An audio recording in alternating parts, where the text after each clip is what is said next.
Selamat Halo, selamat malam teman-teman semuanya yang sudah hadir di dalam agenda pertama. Ini betul-betul agenda pertama dari Ruang Public Research Center sebagai lembaga yang baru diresmikan, lembaga lembaga akademisi, lembaga riset yang baru didirikan.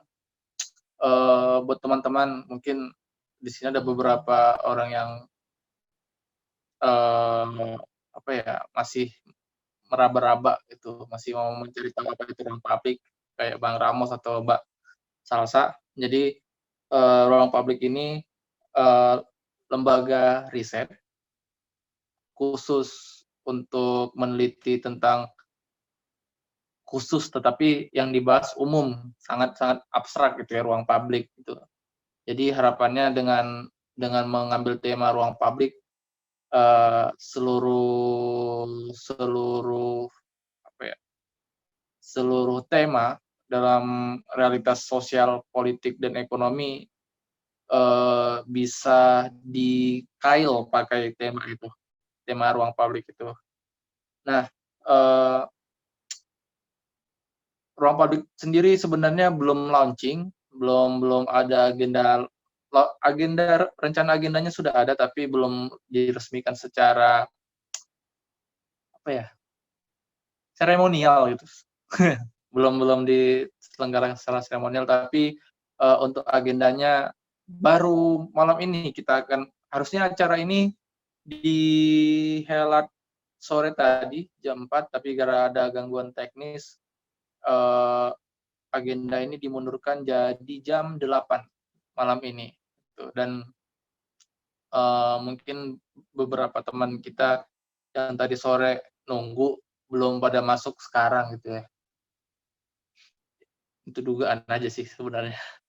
Nah, malam ini kita akan, melakukan sesi diskusi. Sebenarnya agenda ini adalah, benah jurnal. Jadi ke depan ruang publik akan mengadakan diskusi rutin mingguan khusus untuk membedah jurnal, jurnal yang kita anggap punya urgensi untuk dibahas di bidang apapun, entah itu di bidang politik atau hal-hal yang berhubungan sama ruang publik itu sendiri, gitu kan. Nah, pada malam hari ini kita akan membahas, satu jurnal yang diterbitkan sama Electoral Studies, judulnya Parties as a Payoff Seekers: Pra-Electoral Coalition in Patronage Democracy. Yang kalau di Indonesia kan itu tadi baru dikasih tahu sama Bang Fredrik lebih tepatnya, partai sebagai pencari bayaran, koalisi pra-pemilihan. Nah, pra-pemilihan dalam demokrasi yang patronasi demokrasi gitu ya.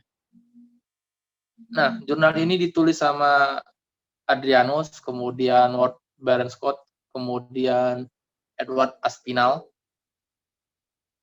yang udah, aku belum tahu betul Adrianus, tapi Ward sama Aspinall itu udah cukup akrab lah di telinga kita di bidang riset-riset soal politik. Apa ya, mungkin sebagai pengantar, eee, supaya teman-teman mungkin agak agak mengerti gambaran apa yang kita diskusikan pada malam hari ini. Sebenarnya, eee, kita akan membahas soal koalisi sebenarnya, dinamika koalisi pra pemilu gitu. Jadi, para penulis di jurnal ini akan menggambarkan realitas politik khususnya di daerah-daerah yang menurut mereka akan sangat berbeda dinamikanya dengan koalisi yang terjadi di nasional gitu. Jadi dia nanti ada dikotomi antara nasional dan lokal gitu. Jadi bagaimana,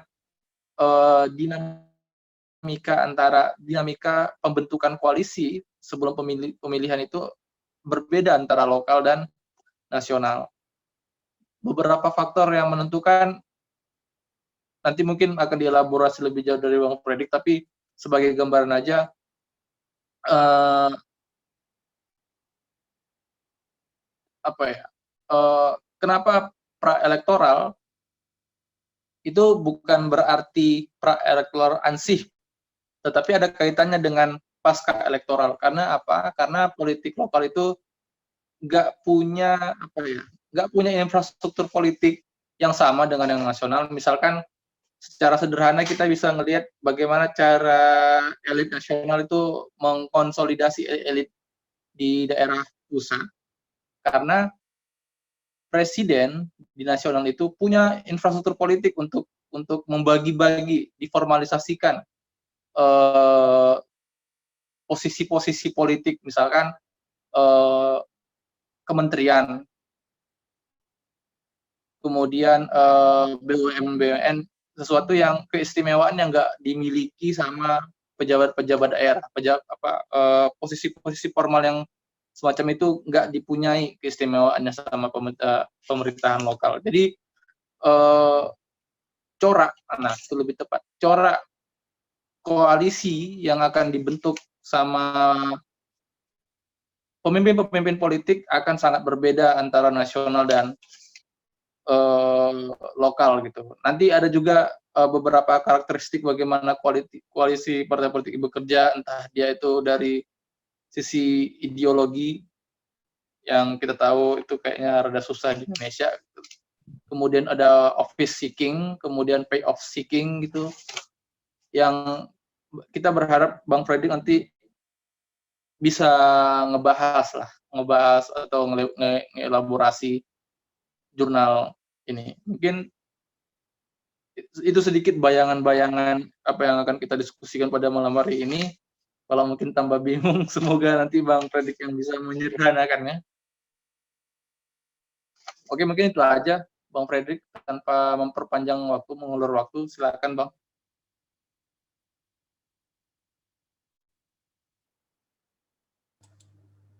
Oke, terima kasih Azari. Presentasinya udah kelihatan ya? Udah Bang. Udah Bang. Oke, sebagaimana yang disampaikan Azari tadi, saya akan coba untuk mempresentasikan hasil bacaan saya terhadap jurnal artikel yang ditulis oleh Adrianus Ward dan Edward Aspinall di Electoral Studies yang diterbitkan di tahun 2021 ini. Judulnya seperti yang disebutkan oleh Azari tadi, yaitu Parties as Payoff Seekers, Pre-Electoral Coalitions in a Patronage Democracy. Saya langsung ke intinya ya. Jadi sebenarnya artikel ini, pertanyaan penelitian yang hendak dijawab adalah bagaimana pembentukan koalisi bekerja di sistem politik yang persaingannya berlandaskan klientelistik, bukan programatik, ketika pemenang hanya punya sedikit manfaat atau jabatan politik untuk dibagikan. Jadi Indonesia kan kita ketahui bahwa setelah mengalami demokratisasi dan desentralisasi tahun 98, itu membuka kesempatan bagi lokal untuk politiknya hidup kembali gitu ya. Tadi disebutkan bahwa kata Azari, logika politik di tingkat lokal itu berbeda dengan yang ada di tingkat nasional. Nah, kita baru bisa mengalami itu setelah rezim Orde Baru jatuh ya. Setelah itu kita ada pilkada, yang kemudian pilkada itu menjadi arena kontestasi untuk berbagai kekuatan politik di tingkat lokal untuk meraih jabatan-jabatan politik, jabatan publik gitu. Tapi seiring berjalannya waktu kan karakter demokrasi kita itu ternyata dia dideterminasi oleh praktik-praktik klientelistik gitu. Orang-orang yang berhasil memenangkan pilkada itu biasanya mereka yang punya sumber daya material yang luar biasa ya. Makanya nggak heran kalau kita lihat statistik yang menang menjadi kepala daerah biasanya adalah orang-orang pebisnis, atau dia di backup oleh pebisnis, atau dia terhubung dengan pebisnis. Jarang sekali, walaupun ada, kita nggak bisa menafikan juga, mungkin aktivis atau pegiat LSM atau bahkan akademisi yang juga bisa terpilih. Nah, oleh karena itu demokrasi di Indonesia sebenarnya adalah bersifat klientelistik yang yang mengatur itu adalah pertukaran klientelistik, bukan programatik. Jadi itu maksudnya bagaimana pembentukan koalisi politik itu bekerja dalam sistem yang klientelistik. Beda misalkan kalau kayak di negara-negara barat, dia sifatnya, kata dalam jurnal ini, programatik karena posisi ideologis antar parpol itu jelas gitu ya. Ada yang right, ada yang far right, ada center dan sebagainya gitu. Dan jadi ketika mereka berkoalisi, mereka biasanya akan melihat program mereka dulu. Kalau mereka punya kecocokan baru mereka berkoalisi. Nah, di Indonesia kan dia berlandaskan klientelistik gitu. Nah, satu karakter lain dari pilkada di Indonesia itu kan tadi sudah disinggung oleh Azhari, pemenang itu nggak punya insentif atau manfaat yang bisa dibagikan seperti presiden. Kalau presiden kan dia punya jabatan menteri, dia punya pos mungkin duta besar, komisaris BUMN, entah itu banyak jadi kepala badan, kepala lembaga di Indonesia. Tapi kalau di tingkat lokal kan nggak. Praktis yang dibagikan kan jabatan kepala dinas. Nah, itu kan terbatas hanya untuk orang-orang yang berkarir di birokrasi.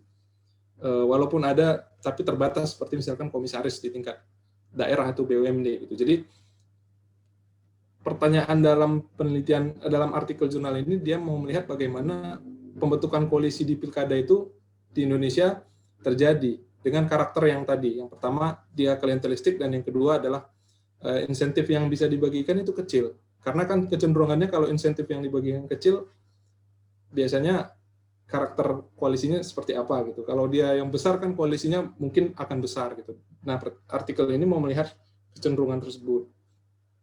Datanya cukup mewah ya. Dia meneliti, dia punya dataset melihat 5.048 koalisi yang dibentuk di 1.489 pilkada di Indonesia. Dari 5 ketika pilkada pertama kali dilaksanakan ya, kita pertama kali pilkada langsung itu tahun 2005 di Kukar kalau nggak salah ya, sampai 2018 ya, gelombang penyelenggaraan pilkada sebelum yang 2020 kemarin. Jadi datasetnya itu di situ. Jadi dia mau melihat bagaimana pola pembentukan koalisi, patternnya gimana, gitu, polanya gimana. Nah, kalau diabstraksikan lebih luas dulu ya. Jadi kalau konsepsi pembentukan koalisi itu biasanya kalau mengacu kepada negara-negara parlementer atau negara-negara di Eropa Barat, yang tentunya ini punya perbedaan dengan apa yang ada di Indonesia, adalah kalau di sana negara-negara parlementer timingnya itu pasca pemilu. Jadi pemilihan selesai baru mereka mencari koalisi untuk membentuk pemerintahan. Biasanya kan mereka akan mengejar minimum winning coalition gitu ya. Jadi ketika 50+1 udah tercapai, mereka udah selesai bikin koalisi gitu. Karena mereka udah cukup stabil, bisa menguasai parlemen dengan 50+1, dan ketika mereka makin sedikit, insentif yang bisa dibagikan makin besar. Jadi kuenya itu makin besar. Kalau banyak koalisi kan kuenya makin kecil gitu. Jadi biasanya timingnya itu adalah pasca pemilu. Nah, sifat yang kedua adalah sistem kepartaiannya sifatnya stabil ya, spektrum. Kita bisa identifikasi di Amerika misalkan Demokrat itu di spektrum kiri, kemudian liberal itu Republik itu di spektrum kanan gitu. Atau di Eropa kita bisa lihat misalkan Partai Buruh itu di spektrum kiri, baru di seberangnya ada konservatif gitu. Atau CDU di Jerman gitu ya. Di Indonesia kan nggak ada sama sekali pembelahan politik atau political cleavage atau spektrum itu. Kita pernah mengalaminya di tahun 55 yang disebut oleh Clifford Geertz sebagai politik aliran, tapi depolitisasi selama 32 tahun mengakibatkan nggak ada lagi perbedaan ideologis itu. Jadi karakter partai di Indonesia itu udah semuanya, partainya itu mungkin rame-rame ke tengah gitu untuk mendapatkan kepentingannya hanya untuk mendapatkan suara yang lebih besar ya, untuk menjangkau voter yang lebih banyak gitu. Nah, kalau dilihat dari teori ada 4, ini kan kuantitatif ya, jurnalnya dia kuantitatif. Jadi dia mengidentifikasi koalisi di pilkada itu dan melihat bagaimana polanya, apakah sesuainya di mana, yang memotivasi apa di antara 4 faktor ini. Yang pertama ada kesesuaian ideologi. Jadi seperti yang tadi saya sebutkan bahwa kecenderungannya kalau dia ideologinya sama atau program atau platform partainya sama, mereka akan bekerja sama. Gitu. Baru yang kedua yang memotivasi adalah koalisi nasional. Jadi kalau di tingkat nasional partai A dan partai B itu berkoalisi, di tingkat lokal juga dia berkoalisi. Gitu. Dulu sempat di tahun 2014 itu koalisi Merah Putih yang mengusung dulu Prabowo Hatta ya, mereka kan pengen bikin koalisi permanen yang mereka mau buat dari nasional sampai daerah itu sama gitu. Jadi walaupun akhirnya kita tahu gagal kan. Jadi motivasi yang kedua itu bisa karena ada koalisi nasional. Jadi apa yang terjadi di lokal ada representasi dari apa yang terjadi di tingkat nasional. Jadi kira-kira yang kedua. Baru ada motivasi yang ketiga yaitu office seeking. Jadi sebuah parpol memilih berkoalisi dengan calon tertentu tujuannya adalah untuk bisa menjadi the ruling party gitu atau bagian dari the ruling party. Ciri-cirinya adalah koalisinya besar. Koalisi itu mendukung calon terkuat yang paling besar dan kecenderungannya kalau udah selesai satu term periode di pemilu berikutnya dia tetap mencalonkan calon tersebut gitu. Jadi dia mau bergabung kalau dia lihat kandidat itu punya perlu kemungkinan menang paling besar gitu. Jadi ya ini banyak ya, di banyak daerah kan beramai-ramai parpol itu mendukung calon yang dianggap yang punya elektabilitas paling tinggi. Misalkan dulu di Surabaya hampir semua parpol yang ada di Surabaya itu kan mau mendukung Tri Risma gitu. Karena memang sosok dia sangat kuat dan rekam jejak dia di periode pertama juga sangat positif gitu, sehingga orang merasa bahwa kalau diberikan calon lain itu sama aja nyape-nyapein gitu.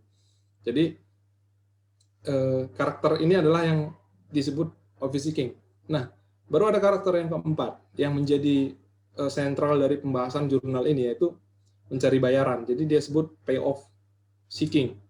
Ya, ini antitesis dari yang nomor 3 tadi. Jadi dia nggak peduli kandidat itu mau elektabilitasnya rendah, mau popularitasnya nggak ada, ataupun mau akseptabilitasnya itu juga nggak ada gitu ya.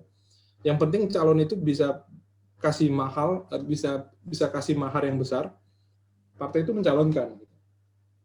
Nah, jadi ini ada 4 tipe motivasi yang membentuk koalisi partai-partai politik di tingkat lokal yang, nah, 3 penulis ini ingin melihat kecenderungannya itu di Indonesia seperti apa, yang mana yang mendominasi. Dan kalau ada perubahan, mereka menjelaskan kenapa terjadi perubahan tersebut. Nah, temuannya adalah ada 3 karakter umum yang dilihat dalam pembentukan koalisi di tingkat lokal. Yang pertama, negosiasi antara parpol dan kandidat sering kontroversial. Jadi, yang kedua, pertimbangan elektabilitas kandidat. Yang ketiga, mahar politik. Jadi, ini karakter umum yang dilihat dari artikel ini, bagaimana pembentukan koalisi di tingkat lokal itu terjadi. Di artikel ini dijelaskan gimana pilkada Lampung ya, pemilihan gubernur Lampung kalau nggak salah di tahun 2013 atau 14 gitu, bagaimana 2 calon itu yang dari satu partai yaitu partai PDIP dia memutuskan untuk mengusung kandidat itu di menit akhir, dan di situ dalam prosesnya itu ada proses yang sangat pragmatis gitu. 2 calon itu bawa koper yang isinya uang ke DPP gitu. Jadi kan kelihatan sekali bahwa yang menjadi dasar yang parpol itu pun menjadi sangat pragmatis. Tapi sebenarnya banyak juga parpol yang mempertimbangkan elektabilitas kandidat. Jadi mereka biasanya banyak parpol ya, biasanya melakukan survei internal ataupun meng-hire lembaga survei gitu untuk memutuskan mau mendukung calon siapa. Nah, fenomena yang paling umum itu adalah mahar politik yang nomor 3. Kalau kita lihat di mesin pencarian, Google misalkan, itu kita klik mahar politik akan sangat banyak yang keluar gitu. Dulu yang paling fenomenal Lanyala Mataliti dulu mengungkapkan mahar, dia mengaku diminta sekitar 40 M oleh ketua partai tertentu gitu. Sebenarnya itu rahasia umum kan. Banyak udah menjadi tahu bahwa parpol itu menjadikan akhirnya menjadi, kalau istilah Ward Bernshot di buku Demokrasi Porsel itu adalah seperti penjaga tol aja gitu. Jadi ketika parpol mau masuk kontestasi, dia bayar tiket dulu di gerbang tol, baru dia bisa masuk. Setelahnya mau bagaimana ya terserah gitu. Nah, temuannya gimana? Yang pertama adalah dua motivasi pertama tadi itu terbantahkan. Jadi sangat kecil temuan mereka yang melihat faktor ideologi dan koalisi di tingkat nasional mempengaruhi pembentukan koalisi di tingkat lokal. Jadi sebagai contoh ya, ideologi tidak penting itu misalkan partai yang dianggap sekuler seperti PDIP misalkan, yang di satu spektrum, dan di spektrum seberangnya mungkin ada PKS ataupun P3 sebagai kelompok yang paling Islamis gitu ya, kalau mau membagi spektrum Indonesia sebagai sekuler dan Islamis. Itu mereka juga ternyata sering berkoalisi di tingkat lokal. Sebagai contoh, di 2020 itu PDIP dan PKS itu berkoalisi di 13 daerah. Di 2018 mereka berkoalisi di 33 daerah.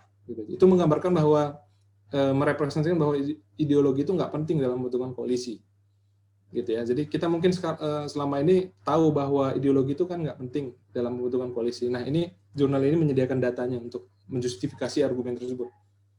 Ya, yang kedua juga terbantahkan, dia mungkin ada pengaruh tapi kecil. Jadi koalisi parpol di tingkat nasional itu juga nggak berpengaruh signifikan terhadap pembentukan koalisi di tingkat lokal. Temuannya gimana? Yaitu hanya 16% kemungkinan lebih tinggi koalisi parpol di tingkat nasional itu juga mempengaruhi koalisi parpol di tingkat lokal. Sempat naik di tahun periode 2010 sampai 2014. Ya, waktu itu memang itu awal mula polarisasi di Indonesia itu mulai bibitnya itu mulai kelihatan ya sampai sekarang. Tapi kemudian turun lagi gitu. Jadi koalisi di tingkat nasional juga faktor yang nggak signifikan dalam pembentukan koalisi. Nah, apa yang signifikan kalau gitu ya? Ternyata dari 4 tadi adalah karakter payoff seekers yang menjadi temuan dari artikel ini. Nah, berikutnya dielaborasi dalam artikel ini kenapa payoff seekers ini mendominasi pembentukan koalisi di tingkat lokal. Ternyata menurut mereka adalah karena hubungan yang lemah antara parpol dan kepala daerah yang terpilih. Maksudnya adalah ketika seorang kepala daerah sudah terpilih, dia udah nggak berurusan lagi, merasa nggak berkepentingan lagi dengan parpolnya. Seperti yang tadi saya bilang kan, konfigurasi di tingkat nasional dan di lokal itu beda. Kalau di tingkat nasional, banyak sekali insentif yang bisa dibagikan oleh presiden. Tapi di tingkat lokal enggak. Nah, parpol-parpol di tingkat lokal juga nggak terlibat banyak dalam penyelenggaraan pemerintahan daerah. Mungkin mereka terlibat melalui kader-kadernya yang dapat jabatan di legislatif DPRD, tapi kan nggak ada misalkan fit and proper test calon dubes, calon kapolri, calon panglima gitu di tingkat lokal. Calon kapolres kan nggak di fit and proper test dulu dia itu kan terpusat sifatnya gitu. Jadi relatif sangat kecil hubungan dari parpol dan kepala daerah setelah pilkada selesai. Oleh karena itu mereka artikel ini menganggap bahwa maka nggak heran bahwa yang terjadi yang banyak itu adalah payoff seekers. Sebenarnya yang menarik juga ya, sebenarnya di awal itu ketika 2005 pilkada mulai dikenalkan, office seekers itu sempat banyak, angkanya sempat tinggi ya. Partai-partai itu memilih mencalonkan calon yang punya elektabilitas paling tinggi, yang punya kemungkinan menang paling besar. Tapi mereka mungkin setelah itu belajar bahwa mereka nggak dapat insentif apa-apa gitu.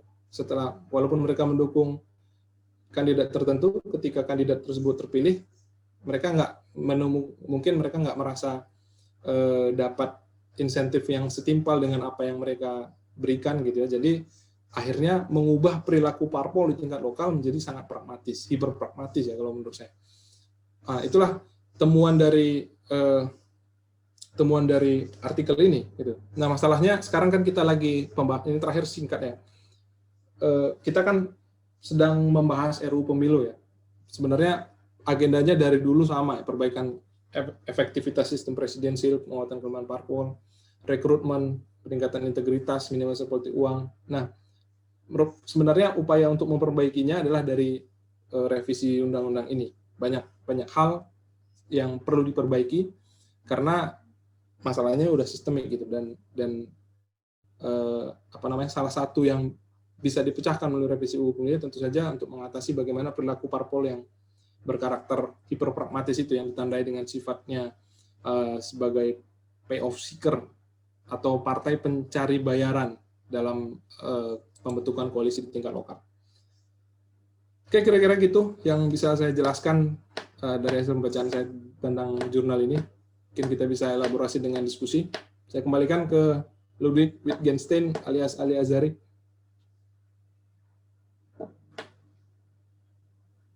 Terima kasih Bang Frederick atas pemaparannya yang aku pikir cukup clear dan disampaikan dengan cara yang sederhana terkait soal artikel jurnal ini. Realitas politik yang apa ya, yang sebenarnya bisa kita lihat sehari-hari gitu ya. Kita bisa lihat sehari-hari lah gimana ekspresi politik nasional itu tidak terrefleksikan di tingkat lokal. Ada di satu daerah kita bisa ngelihat gimana PKS sama PDIP itu satu koalisi mendukung calon bupati di beberapa daerah gitu. Kemudian mahar politik yang itu udah jadi rahasia umum gitu. Jadi rahasia umum kita bisa lihat sehari-hari. Tapi dengan penelusuran yang dilakukan sama Edward Ward sama Adrianus ini sebenarnya lebih menggambarkan kepada kita semua dan harapannya kita mampu untuk membangun sistem atau mendekati patologi sosial ini dengan cara-cara yang objektif, ilmiah gitu, dan kemudian dengan caranya yang cara mendekati pemilu seperti itu, kita berharap semua kita punya resolusi untuk menyelesaikan problem-problem ini gitu. Salah satunya mungkin kita di RUU Pemilu yang lagi digodok, kita punya bayangan gitu apa saja yang ide-ide yang perlu diinjeksikan di dalam RUU itu. Nah, dari pemaparan dari Bang Freddy tadi, kira-kira ada teman-teman yang mau menanggapi, mau bertanya soal artikel tadi?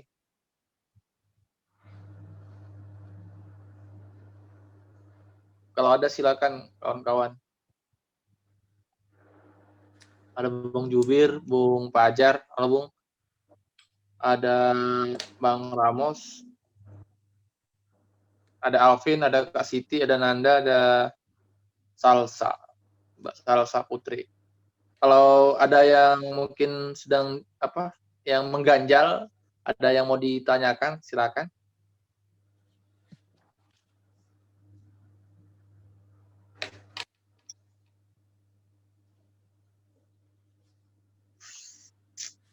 Mungkin ini kali Bang, mungkin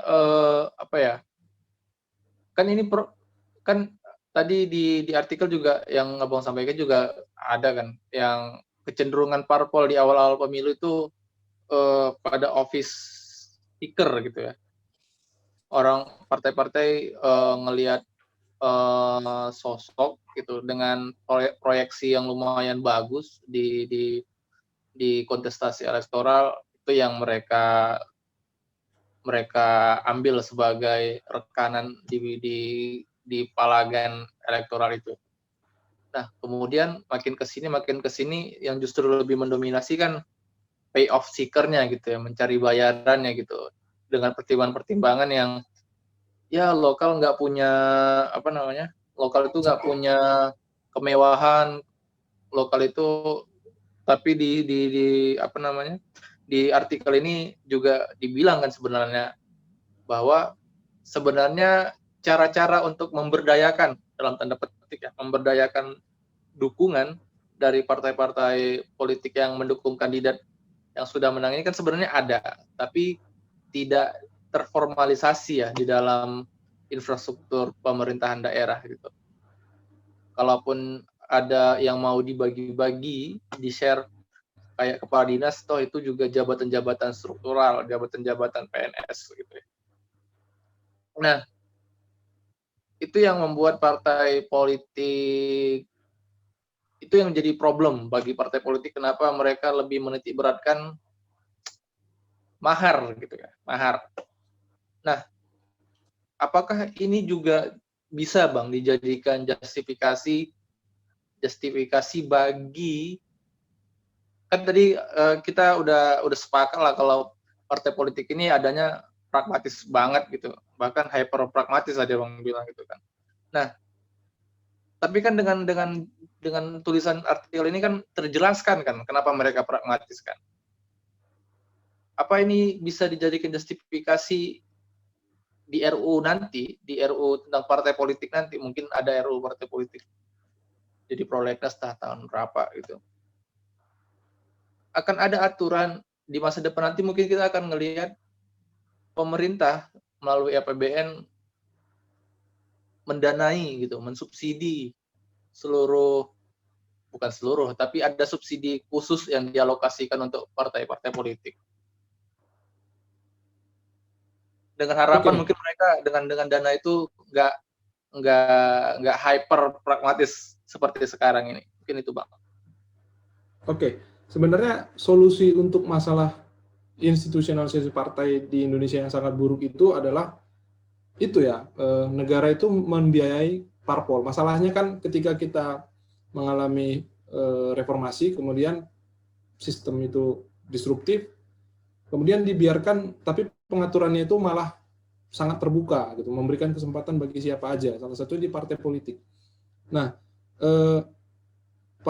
kenapa partai politik berperilaku kayak gitu sebenarnya? Yang pertama adalah karena partai politik kita kan sangat nasional ya, yang bisa membuat partai politik kan hanya di tingkat nasional gitu, kan nggak boleh di tingkat lokal bikin parpol, kecuali Aceh ya.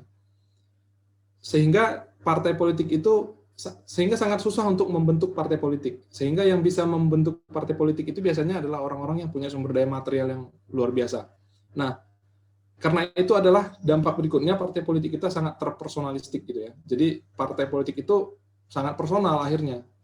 Kalau istilahnya Firman Nur itu dikelola seperti firma. Dia nggak nyebut parpol lagi, tapi menyebut firma politik. Seperti perusahaan, jadi ada CEO-nya, dan siapa aja yang mau menggunakan parpolnya atau masuk ke parpolnya, pertukarannya klientelistik gitu. Nah, kalau misalkan itu kenapa terjadi, karena itu tadi mereka membiayai parpol. Ketika mereka membiayai parpol, mereka leluasa kan. Nah, itu hanya bisa diatasi ketika negara lah yang memberikan subsidi itu ya. Walaupun sudah ada peningkatan dulu hanya berapa puluh per suara, sekarang kalau nggak salah udah 1.000 per suara ya. Tapi itu pun nggak bisa membiayai operasional partai kan.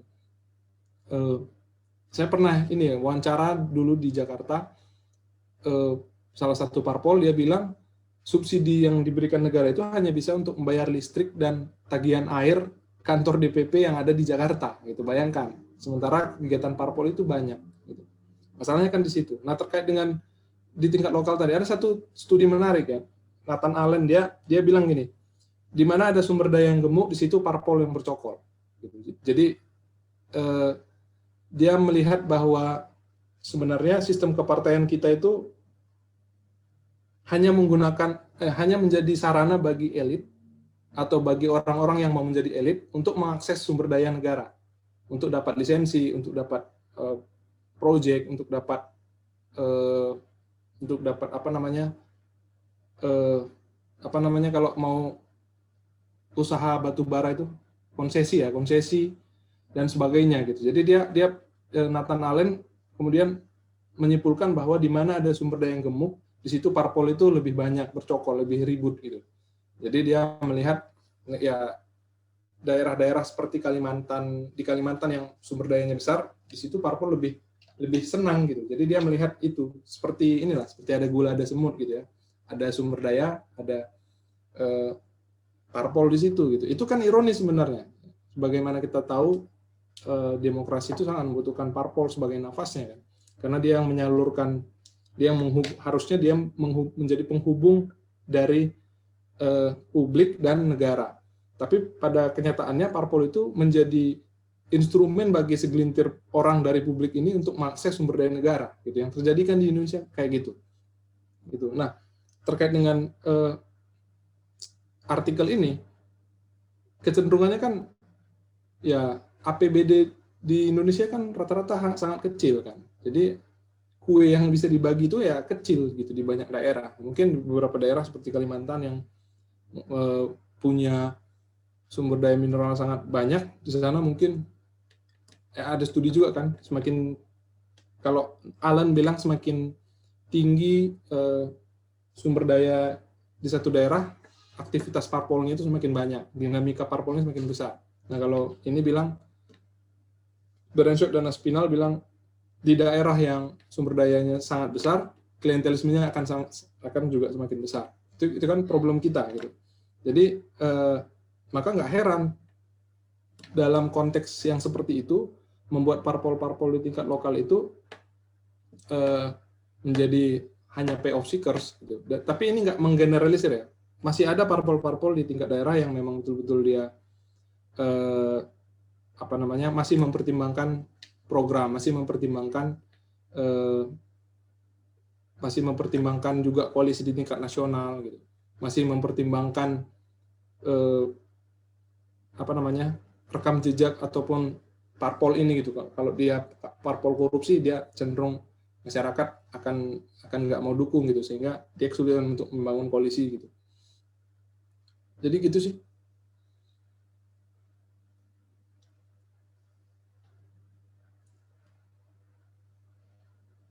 Teman-teman lain mungkin ada yang mengganjal atau ada pertanyaan lain dari kawan-kawan?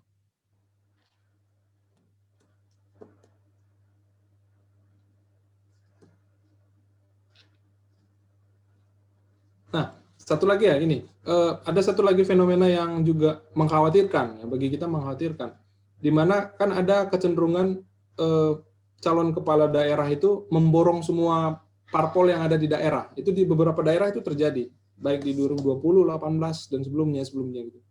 Tujuannya apa? Supaya meminimalisir pesaing, gitu. Jadi seperti yang diceritakan di sini kan, bagaimana di Pilgub Lampung itu satu calon memborong kursi, pencalonan dari partai yang lain. Karena tujuannya apa? Supaya mempersempit peluang dari kandidat-kandidat yang lain. Nah ini kan jadi masalah. Kan ada tendensi kenaikan calon tunggal ya. Di Sumut aja kan di Siantar calon tunggal. Di mana lagi ya? Ada di Umbahas kalau nggak salah juga. Membahas. Ya. Itu kan sebenarnya bertentangan dengan demokrasi ya, demokrasi. Itu terjadi karena memang parpol itu bisa dibeli. Parpol itu kan mengkonfirmasi kan parpol itu karakternya mayoritas itu sebagai payoff seekers. Jadi ketika seorang calon kepala daerah bisa dia punya uang, dia beli aja tiket pencalonan. Kalau dia udah memborong semua kekuatan yang di situ, dia akan calon tunggal kan atau uncontested ya. Salah satu solusi atas itu yang juga menjadi rekomendasi beberapa lembaga kajian ya di Jakarta ataupun akademisi gitu, bukan aturan pilkada itu jangan dibuat minimal koalisi. Kalau sekarang kan kalau mau mencalonkan jadi minimal harus 20% suara, persen kursi, total kursi, atau 25% popular vote di daerah tersebut kan. Nah, ada tuh yang mengusulkan harusnya dibatasin juga. Jadi ada batas bawah, ada batas atas. Tujuannya apa? Supaya meminimalisir yang kayak gitu tadi. Gitu. Kalau dia syaratnya minimal 20%, kan secara matematis maksimal calon itu kan hanya ada 5. Kecuali kalau ada independen. Ya, tapi independen pun syaratnya kan sangat berat. Sangat-sangat berat kan.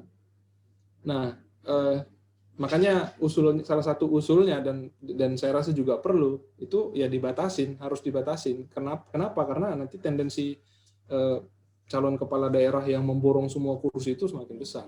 Ya, ini kan implikasinya adalah ke tingkat korupsi. Jadi di jurnal ini juga bilang akuntabilitas pemerintahan yang dibentuk oleh koalisi payoff seeker itu lemah. Gitu. Anda bayangkan aja kalau dia udah menguasai semua kekuatan yang ada di tingkat lokal, ketika dia menjalankan pemerintahannya kan ya kontrolnya pasti sangat kecil kan secara teorinya kan gitu. Kalau dia udah menguasai parlemen maka ya dia abuse of power itu cenderung lebih mungkin terjadi. Itu sih tambahannya. Ya. Walaupun di tesis dari artikel ini yang mungkin bisa diklarifikasi lagi ya Bang. Kan mungkin ini realitas politiknya ada pertarungannya mungkin agak berimbang ya, pengandaiannya berimbang dan enggak jomplang melawan incumbent misalkan. Nah, menurut riset ini kan kalau setting payoff seekers ini makin mainstream gitu ya, bukankah seharusnya para calon cakada di daerah ini akan membangun koalisi yang minimalis gitu, kecenderungannya kan gitu kan pembiayaan satu kursi di parlemen itu kan bisa sampai 500 sampai 1 miliar satu kursi gitu kan. Di Lampung itu bahkan ada yang 25 M dianggarkan untuk dapat itu. Nah, kalau kecenderungan itu bakal ada ya Bang. Dia akan membangun koalisi yang sempit gitu ya. Dia butuh biaya yang sangat besar gitu. Ya, itu menarik juga tuh. Kan secara theoretically kan secara rasional kan harusnya dia apa yang disebut William Ricker itu sebagai minimum winning coalition gitu. Jadi dia hanya akan membangun koalisi yang minimum supaya apa? Karena cost-nya lebih kecil kan dibanding dia harus bikin besar-besar. Tapi di sini logika ekonominya main gitu. Jadi dia kan kalau orang ekonomi invest, dia semakin besar yang diinvest, resikonya semakin besar gitu kan. Mungkin di sini dia nggak mau ambil resikonya adalah ketika dia hanya mengambil beberapa parpol saja sebagai kendaraannya, katakanlah sebagai 20%. Kemungkinan calon parpol lain mendukung calon lain kan besar. Oleh karena itu kandidatnya kan semakin banyak. Nah, mereka berkalkulasi skenario yang itu dengan skenario yang kedua, yaitu mereka memborong semuanya gitu. Memborong semuanya tapi jaminan kemenangannya lebih besar. Yang pertama tadi dia hanya minimum winning coalition tapi jaminan kemenangannya mungkin lebih kecil. Tapi yang kedua dia mungkin harus spend much money gitu ya. Spend much more money. Mungkin dia habiskan semuanya gitu. Tapi jaminannya lebih besar untuk dia menang gitu. Kan kalau kita berpikir kita di posisi itu kan mungkin kita juga nggak ragu untuk mengambil pilihan kedua kan. Jadi ada kecenderungan itu dan itu udah ditulis juga untuk melihat fenomena pilkada kita. Ini kan seiring berjalan waktu kan pola perilaku parpol, pola perilaku kandidat itu kan berubah-ubah kan. Berubahnya bisa dipengaruhi oleh peraturan, bisa juga dipengaruhi oleh pattern-nya gitu. Yang kecenderungan yang menang itu gimana gitu. Jadi itu bisa dijelaskan dengan logika yang tadi. Jadi mereka lebih memilih untuk habiskan semuanya tapi menggaransi kemenangan mereka daripada mereka harus bertaruh lagi supaya kandidatnya yang bertarung semakin banyak, yang itu akhirnya mengurangi peluang atau persentase kemungkinan mereka untuk menang. Itu sih penjelasannya yang bisa digunakan untuk menjawab argumen pertanyaan Azari tadi. Oke, mungkin teman-teman lain mungkin ada yang eh, pertanyaan lain mungkin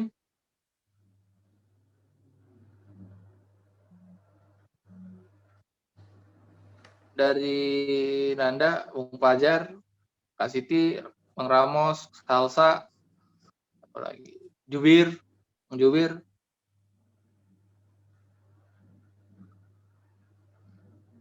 Karena ini apa ya, menarik gitu.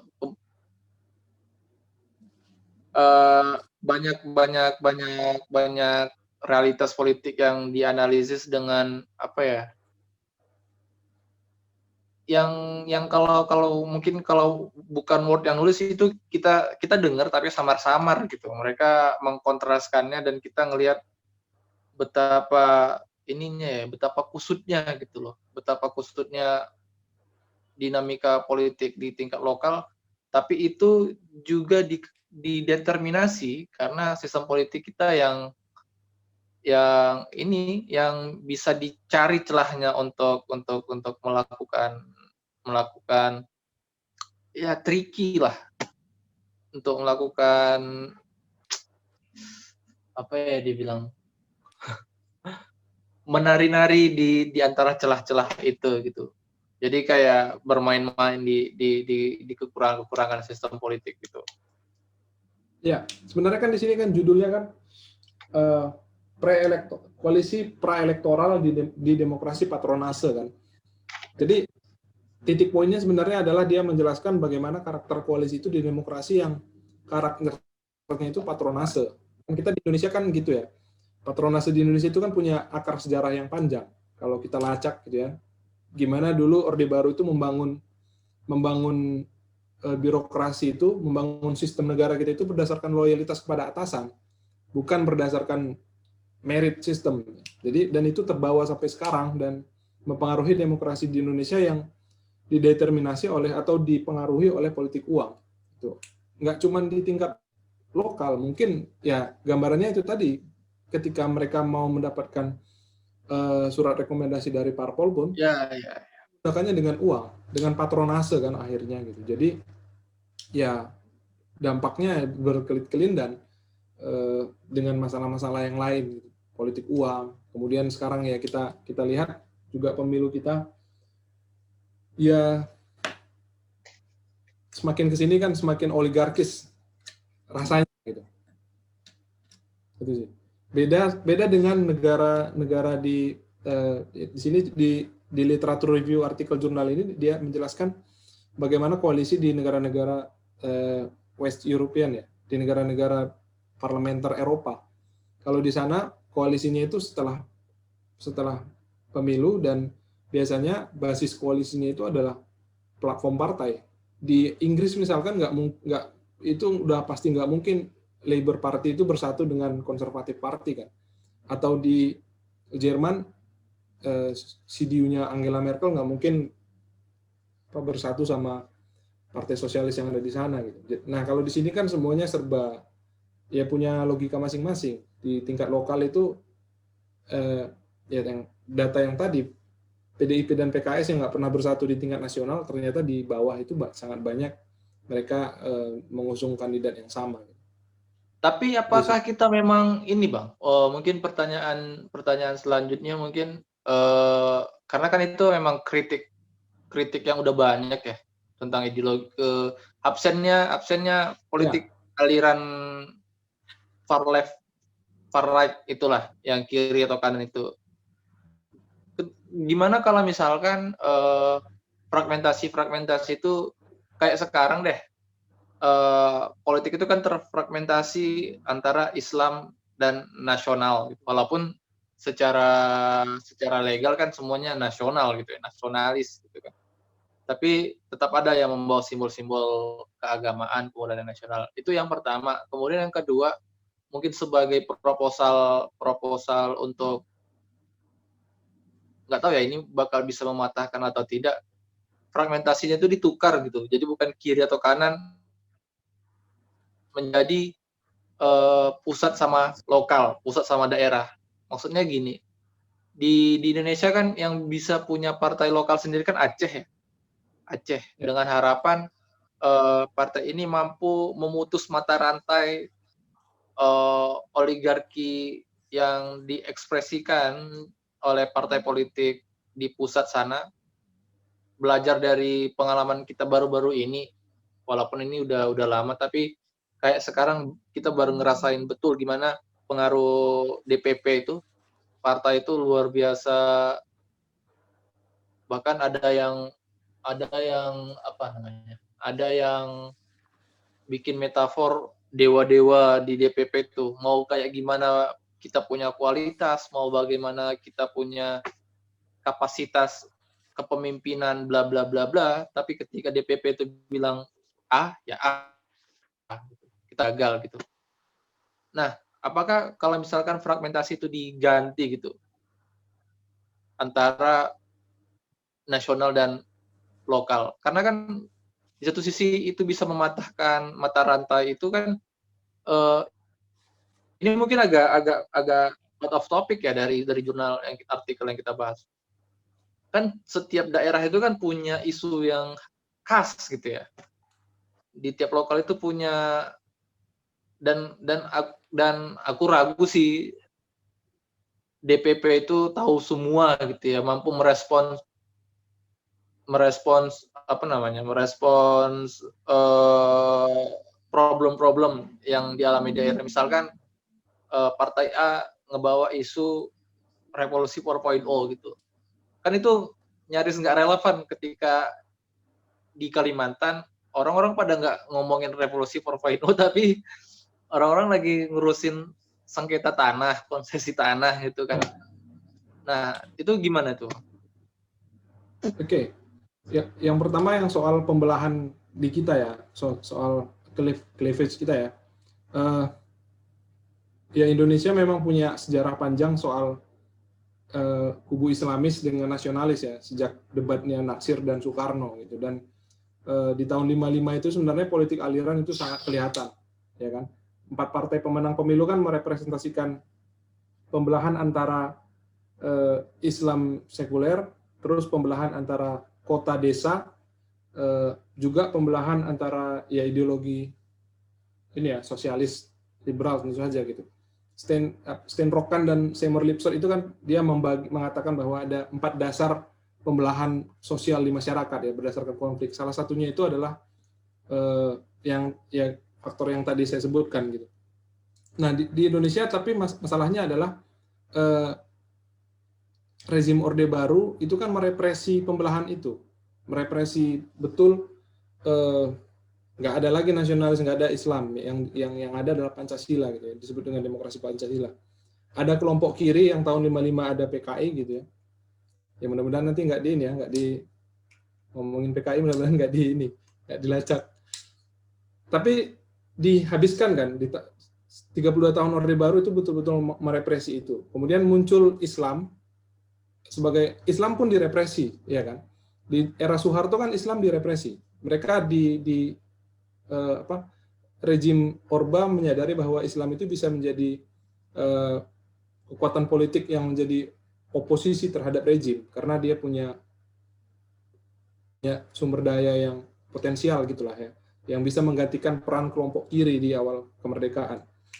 Nah, oleh karena itulah sebenarnya setelah reformasi pembelahan itu sebenarnya nggak terlalu nampak antara Islam dan nasionalis. Belakangan aja itu. Apa indikatornya bisa lihat, yaitu presentasi suara-suara dari parpol-parpol Islam. Itu kan nggak pernah lebih dari 30% kalau di total.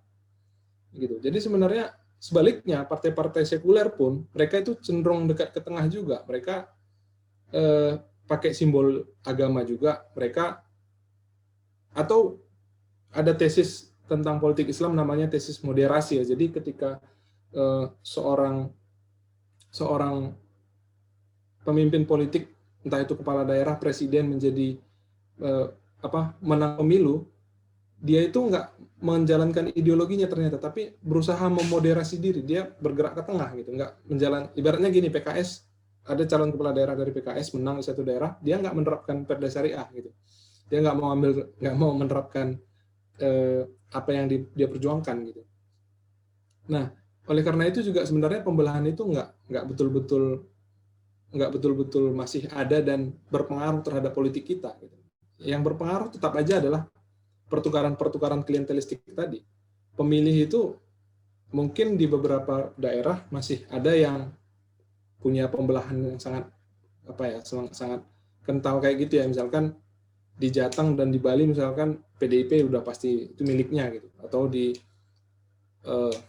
Jawa Barat ataupun Sumatera Barat misalkan partai-partai Islam cenderung dapat suara yang lebih banyak gitu.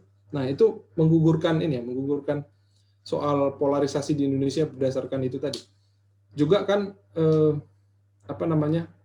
Aspinall itu pernah bilang polarisasi itu hanya terjadi di bawah aja, di atas itu sifatnya kartel, di bawah itu sifatnya dipecah-pecahkan gitu. Nah, ya kita bisa lihat kan kandidat yang bertarung di Pilpres semuanya udah masuk ke koalisi nasional.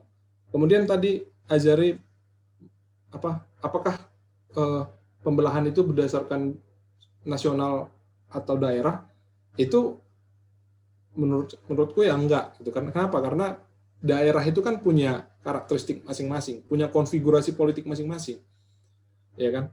Dan di banyak daerah ada partai PKPI yang punya suara yang banyak, ada partai mungkin apalagi ya PBB yang banyak. Itu kan enggak align, enggak kongruen sama politik nasional kan. Di nasional mereka enggak dapat gitu. Atau Perindo ya, di beberapa kabupaten Sumatera Utara kan Perindo dapat kursi kan, tapi itu kan nggak lain dengan apa yang terjadi di tingkat nasional. Terus tadi yang ketiga soal proposal ya. Nah, itu tadi salah satu cara yang bisa mengatasi ini juga adalah mengurangi peran DPP. Partai itu nggak boleh dibiarkan sentralistik terus gitu. Maunya dikasih kewenangan, dibagi kewenangan itu kepada tingkat tingkat wilayah ya, tingkat daerah. Jadinya kan sebenarnya makanya di Indonesia lebih penting jadi ketua partai kan daripada jadi ketua umum partai daripada jadi jabatan lain, bahkan presiden sekalipun. Karena itu akan bisa mengontrol semua daerah di Indonesia kan. Dia mengontrol siapa yang berkuasa di semua daerah di Indonesia. Nah, salah satu cara mengurangi kepragmatisan partai sebenarnya bisa dengan membagi kewenangan itu, mengurangi sejumlah privilege dari ketua umum partai. Gitu. Mereka sering mengatasnamakan demokrasi kan. Mereka mengatakan pusat DPP entah partai manapun itu sering mengatakan bahwa ini berdasarkan pertimbangan musyawarah, berdasarkan aspirasi dari ranting segala macam gitu. Itu sebenarnya bullshit semua kan. Yang terjadi adalah kita nggak pernah tahu kan prosesnya kan, proses kandidasi di tingkat pusat itu kita nggak pernah tahu. Di daerah yang sering kita tahu malah kader-kader partai di daerah itu sering nggak sepakat sama apa yang diputuskan oleh tingkat pusat, akhirnya konflik, akhirnya jadi splinter group, bikin parpol baru akhirnya atau mendukung calon baru. Itu proposalnya mungkin ya, yaitu mengurangi peran dari partai politik. Nah ini sebenarnya bagian gambar besarnya adalah reformasi kepartaian kita, mengubah mulai dari sumber dananya harus diperbaiki, kaderisasinya terkait dengan regulasi kewenangannya gitu. Gitu sih. Jadi judul besarnya demokratisasi partai politik lah. Betul. Iya, dari tadi kita berdua aja nih Bang. Mungkin ada yang lain mungkin tanggapan atau kritik teman-teman semuanya. Ayo, ada yang mau didiskusikan?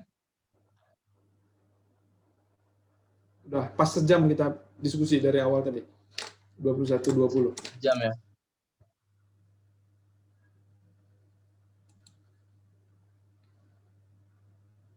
Ada pertanyaan nih Bang dari Pak Admin ya. Apa pertanyaannya? Ini aku bacain ya Bang. Secara tidak langsung saat ini Indonesia secara nasional sedang berada dalam kondisi payoff seeker ya Bang. Permasalahan seperti ini kan sudah rahasia umum dan kita ketahui untuk menyelesaikannya dengan UU Pemilu sementara yang membuat peraturan tersebut kan meliputi oleh legislatif. Maksudnya kita berharap ada solusi dari kondisi hari ini, tapi yang membuat undang-undang justru orang-orang yang berada di dalam masalah itu sendiri gitu maksudnya mungkin. Jadi bagaimana solusinya Bang untuk meyakinkan partai politik?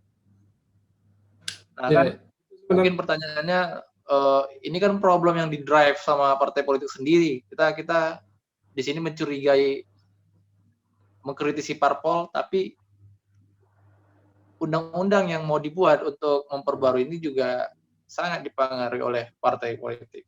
Gitu mungkin, Bang. Oke, ya memang logikanya memang agak mustahil, agak nggak bisa diharapkan seseorang mengubah aturan yang selama ini menguntungkan dia kan gitu kan. Tapi dalam sistem kita, ya kita negara demokrasi kan, kita tetap harus patuh hukum, kita tetap harus menghormati demokrasi itu sendiri adalah the only game in town kan. Jadi mau nggak mau ya caranya adalah menekan yang ada di parlemen tersebut untuk melaksanakan, ataupun solusi yang dari dulu di pikiran aktivis adalah mereka masuk ke dalam sistem, mereka berpikir bahwa kita nggak bisa pengaruhi dari luar, nah oleh itu kita tekan dari luar gitu. Sebenarnya bisa ya, karena gini, kalau parpol itu seenak perutnya aja untuk memikirkan apa yang terjadi adalah ya kayak kita lihat misalkan di, walaupun kontroversial ya, di beberapa demonstrasi yang 2 tahun terakhir lah gitu, itu kan ketika suara publik, ada sebagian suara publik yang nggak mau didengarkan, oleh karena itu yang terjadi adalah kita chaos gitu. Saya kira nggak akan sampai yang membuat krisis itu gitu, nggak akan sampai membuat yang lebih chaos lagi. Jadi legislatif itu dalam artian tetap bisa dipengaruhi dari luar, meskipun orang-orang yang ada di dalamnya mungkin hanya sedikit yang punya agenda-agenda demokratis, mungkin kebanyakan lebih punya agenda-agenda apa ya, oligarkis bisa dibilang gitu. Nah, ini menarik ya, pernah ditanya tuh, Fedi Hadis itu pernah bilang bagaimana ini kan dia kan bilang ya, tesisnya itu adalah reorganisasi kekuatan lama ya. Dia katakan bahwa ternyata reformasi itu oligark lama atau orang-orang yang menguasai politik dan ekonomi di era Orde Baru itu bisa beradaptasi dengan era reformasi gitu. Salah satu beradaptasinya ya dengan masuk ke parpol, dengan memiliki parpol dan sebagainya gitu. Nah, kenapa itu bisa terjadi menurut dia adalah karena ketika reformasi terjadi, tidak ada satu kekuatan progresif pun yang mengisi kekosongan antara reformasi dengan sidang umum MPR waktu itu gitu. Jadi di akhir Hadis bilang ya satu-satunya solusi menyelesaikan ini adalah harus krisis lagi gitu. Dan ketika krisis lagi, ada kekuatan progresif yang masuk mengambil sistem yang masuk ke negara dan membuat peraturan yang tapi itu pemikiran yang pesimis ya. Tapi menurut saya kita bisa optimis, caranya adalah ya mempengaruhi legislatif itu sebenarnya tetap bisa, dan yang lain adalah kita mendukung orang-orang yang punya agenda yang punya agenda demokratis lah, yang untuk menjadi entah itu anggota legislatif, kepala daerah dan sebagainya. Dan seiring dengan berjalannya waktu ya, civil society kita kan semakin kuat sebenarnya. Dengan pendidikan, dengan tingkat ekonomi, itu kan ya kita optimis itu bisa memperkuat demokrasi kita, dan itu bisa seiring berjalan waktu, kelas menengah kita makin besar, kemudian mereka kelas menengah makin besar, dan itu bisa menjadi modal untuk mengubah sistem gitu sih. Gitu sih Azari. Itu dia, Vin, jawaban dari Bang Frederick. Mungkin pertanyaan terakhir dari teman-teman, kalau ada, atau sudah pas semuanya? Kayaknya udah pas semua. Udah pas. Udah pas, oke. Udah terjawab semua kayaknya. Oke, mungkin ada Bang yang mau disampaikan lagi Bang sebagai closing statement mungkin.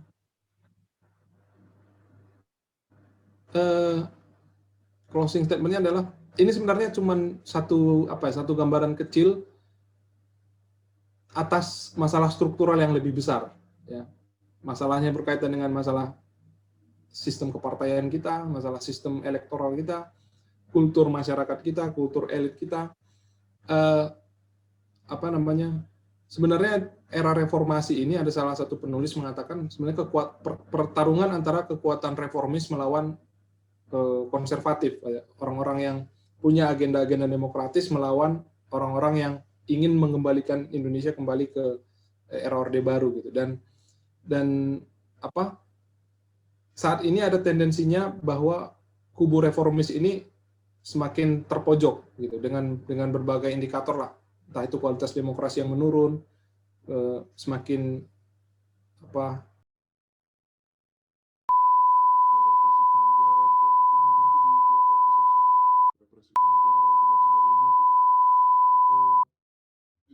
itu sebenarnya menandakan bahwa kekuatan-kekuatan reformis itu semakin nggak berdaya gitu. Tapi bukan berarti mati gitu.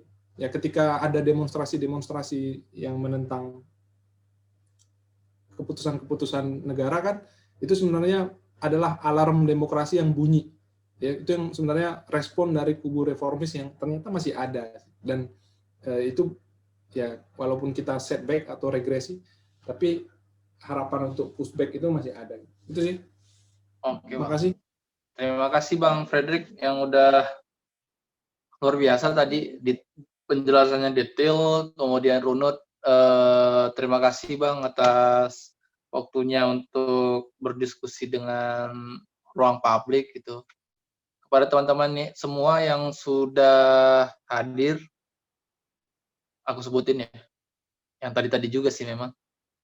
Mbak Salsa Putri, kemudian Alvin, Ramos, Nanda, Kak Siti, Bung Fajar, sama Bung Jubir, terima kasih semuanya. Sekedar mengingatkan, ini baru agenda pertama kita di ruang publik.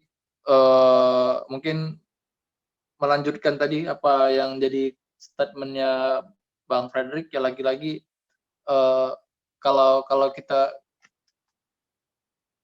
nggak usah ini deh, kita nggak usah mengharapkan hal-hal baik dari orang-orang yang nyaman untuk melakukan hal-hal buruk. Kita nggak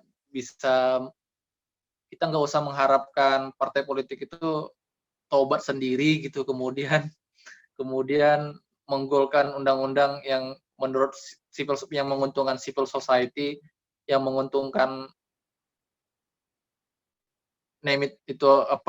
bikin kebijakan politik agraria yang progresif lah, bikin yang sekarang lagi tren itu RUU kekerasan seksual.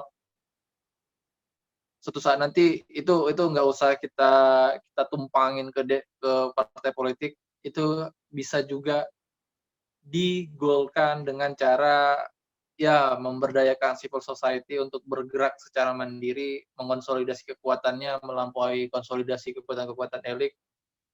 Dan lembaga ini, ruang publik ini adalah satu medium atau satu alat civil society untuk merealisasikan mimpi-mimpi itu semua. Nah, minggu depan kita akan ada diskusi lain yang mudah-mudahan lebih seru dari agenda malam kita hari ini, yang baru belum dikonfirmasi, tapi kayaknya kita akan diskusi sama Ketua Departemen Ilmu Politik USU, Pak Warjio, masih tentang berkaitan sama pemilu, partai politik, dan mungkin ada tamu-tamu lain yang akan kita hadirkan di sesi diskusi mingguan ruang publik. Kepada teman-teman yang sudah hadir, terima kasih banyak. Apa lagi ya?